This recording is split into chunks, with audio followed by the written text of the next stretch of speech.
ये कहानी एक खूबसूरत सी आशियाने की है, जहाँ मिनी नामक एक चिड़िया अपने दो नन्हे नन्हे बच्चे हरी और यश के साथ पीपल के पेड़ पर रहती थी। मिनी चिड़िया के पति हर्ष चिड़े का कई वर्ष पहले ही निधन हो गया था, इसलिए मिनी चिड़िया अकेले ही अपने बच्चों का पालन पोषण करती थी। एक दिन झुमरू कौवा मिनी चिड़िया के घोंसले में आता है। अरे चिड़िया बहन, क्या कर रही हो? चलिए हम जंगल से दाना ले आते हैं। वैसे भी बहुत समय हो गया, हम साथ मिलकर कहीं गए ही नहीं। इसी बहाने जंगल की सैर भी कराएंगे। अब तुम्हें क्या बताऊं कौवे भाई, जब से हर्ष चिड़े का निधन हुआ है तब से मेरे ऊपर जिम्मेदारी कुछ ज्यादा ही बढ़ गई है। मैं अकेले ही अपने दोनों बच्चों का पालन पोषण करती हूँ और उनका ख्याल रखती हूँ, इसलिए बच्चों के कारण मुझे कहीं बाहर जाने का समय ही नहीं मिलता। चिड़िया बहन, जब आपके जीवन में इतनी समस्या है तो आप दूसरा विवाह क्यों नहीं कर लेती? आपको पता है, मेरा एक मित्र है कालू चिड़ा, वो अभी अभी हमारे इस जंगल में आया है। वो इस संसार में आपकी तरह बिल्कुल अकेला है और वो बड़ा ही आज्ञाकारी और समझदार दिखाई देता है। मेरा सुझाव है कि आप कालू चिड़े से ही विवाह कर लो। वो आपको और आपके बच्चों का बहुत अच्छे से ख्याल रखेगा और आपकी सारी समस्या भी दूर हो जाएगी। कौवे भाई, ये कालू चिड़ा आया कहाँ से? और जब आप उसकी इतनी तारीफ कर ही रहे हो तो आप उसे मेरे बारे में बताइए। अगर वो मुझसे विवाह करने के लिए राजी होता है तो मैं अपने बच्चों की खातिर ये विवाह कर लूंगी। चिड़िया बहन, वो चिड़ा कहाँ से आया है ये तो मैं नहीं जानता। आज शाम को मैं आपको उसके पास ले जाऊंगा और मैं आप दोनों का रिश्ता तय करके आप दोनों का विवाह करवा दूंगा, जिसके बाद आपकी सारी समस्या दूर हो जाएगी। अच्छा, अब मैं चलता हूँ। ये कहकर झुमरू कौवा उड़ता हुआ चला जाता है। इधर मिनी चिड़िया घोंसले में अपने बच्चों का ख्याल रखती है, उन्हें दाना खिलाती है। आखिरकार देखते ही देखते शाम हो जाती है। तभी झुमरू कौवा कालू चिड़े को अपने साथ लिए मिनी चिड़िया के घोंसले में आता है। दोनों चिड़िया एक दूसरे को पसंद कर लेते हैं। आखिरकार दोनों का विवाह हो जाता है। सुनिए कालू, रात होने को आई है, क्या तुम हमारे लिए भोजन की व्यवस्था कर सकती हो? बच्चे भी काफी समय से भूखे हैं, अगर इन्हें भोजन नहीं मिला तो ये भूखे ही सो जाएंगे। तुम कहीं से भोजन की व्यवस्था कराओ ना। हाँ मिनी चिड़िया, मैं अभी जंगल की ओर जाता हूँ और अपने लिए और बच्चों के लिए भोजन की व्यवस्था करके आता हूँ। तब तक तुम घोंसले में रहकर ही बच्चों का ध्यान रखना।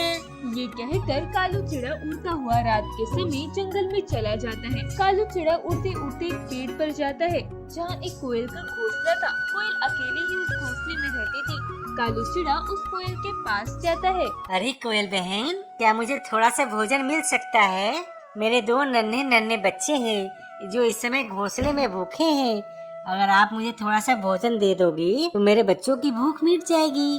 अरे ये क्या बात हुई चिड़े भाई, न जानना पहचान और आप मुझसे भोजन मांगने आ गए। जाइए आप यहाँ से, मैं आपको भोजन नहीं दूंगी। मेरे पास केवल मेरे लिए ही भोजन है, ये भोजन मैं आपको नहीं दे सकती। तभी कालू चिड़ा एक भूतिया रूप धारण कर लेता है, जिसे देखकर कोयल वहीं बेहोश हो जाती है। कालू चिड़ा एक भूतिया पक्षी था और किसी को कालू चिड़े की इस रूप के बारे में बिल्कुल भी नहीं पता था कि कालू चिड़ा एक भूतिया पक्षी है। चलो मैं इस कोयल को मार कर इसका खून पी लेता हूँ और इस कोयल का मांस निकाल कर मिनी चिड़िया और बच्चों के लिए भोजन लेके जाता हूँ। कालू भूतिया चिड़ा कोयल को मारकर उसका खून पी जाता है और कोयल का मांस लेकर मिनी चिड़िया और बच्चों के पास आता है। अरे कालू, तुम ये क्या लाए हो? ये तो किसी पक्षी का मांस दिख रहा है। तुम ये मांस अपने साथ क्यों लाए हो?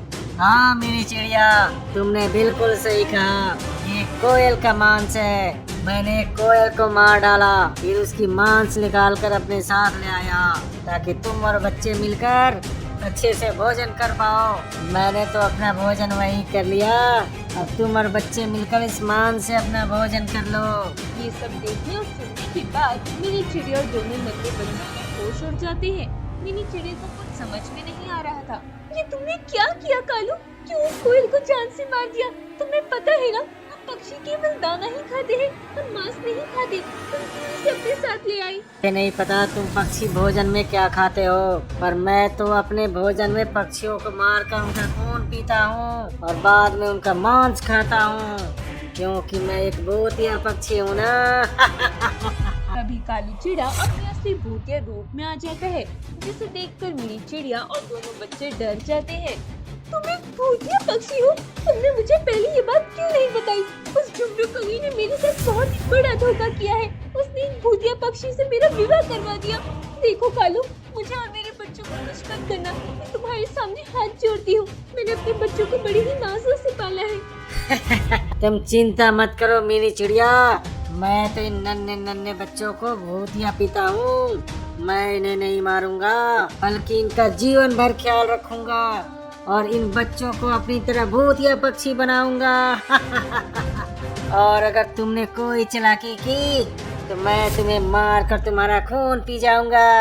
अब रात बहुत हो चुकी है, कल सवेरे मुझे किसी दूसरे पक्षी का शिकार करने जाना है। अब सो जाओ। ये कहकर कालू भूतिया कौवा अपने बच्चों के साथ सो जाता है। मिनी चिड़िया सारी रात बैठकर यही सोचती रहती है कि कैसे इस भूतिया कालू चिड़े से अपने और अपने बच्चों का पीछा छुड़ाया जाए। देखते ही देखते पूरी रात बीत जाती है। अगले दिन सवेरे कालू चिड़ा अपने शिकार के लिए जंगल की ओर चला जाता है। तभी मिनी चिड़िया उठकर जंगल के सारे पक्षी को जमा करके कालू भूतिया चिड़े की सारी सच्चाई बताती है। जंगल के सारे पक्षी ये सुनकर आश्चर्यचकित हो जाते हैं। चिड़िया बहन, ये तो हमारे जंगल में बहुत ही बड़ी समस्या आन पड़ी है। अगर वो भूतिया चिड़ा हमारे इस जंगल में रहा तो ना जाने वो कितने पक्षियों को अपना शिकार बना देगा। हमें तुरंत उस भूतिया पक्षी का कुछ करना होगा। मैं क्या करूं पक्षियों? मैं कैसे इस भूतिया चिड़े से अपने बच्चों का पीछा छुड़ाऊं? चिड़िया बहन, मेरे पास एक उपाय है जिससे उस भूतिया चिड़े को हमेशा हमेशा के लिए नष्ट किया जा सकता है। चिड़िया बहन, रात के समय जब वो भूतिया चिड़ा अपने घोंसले में सोने जाएगा और जब वो गहरी नींद में सो जाएगा, तब आप उस भूतिया चिड़े पर मिट्टी का तेल डाल दीजिएगा और उसे आग लगा दीजिएगा, जिसके बाद वो भूतिया चिड़िया हमेशा हमेशा के लिए खत्म हो जाएगा। मिनी चिड़िया को पीली तोते का ये उपाय बहुत ही अच्छा लगता है और वो अपने साथ मिट्टी का तेल लेकर रात के समय घोंसले में बैठी रहती है। तभी वो भूतिया चिड़ा वहाँ प्रकट होता है और वो घोंसले में सो जाता है। जिसके बाद मिनी चिड़िया कालू भूतिया चिड़े के ऊपर मिट्टी का तेल डालकर उसे वहीं जलाकर भस्म कर देती है। इसी तरह मिनी चिड़िया और उसके बच्चों को कालू भूतिया चिड़े से छुटकारा मिल गया।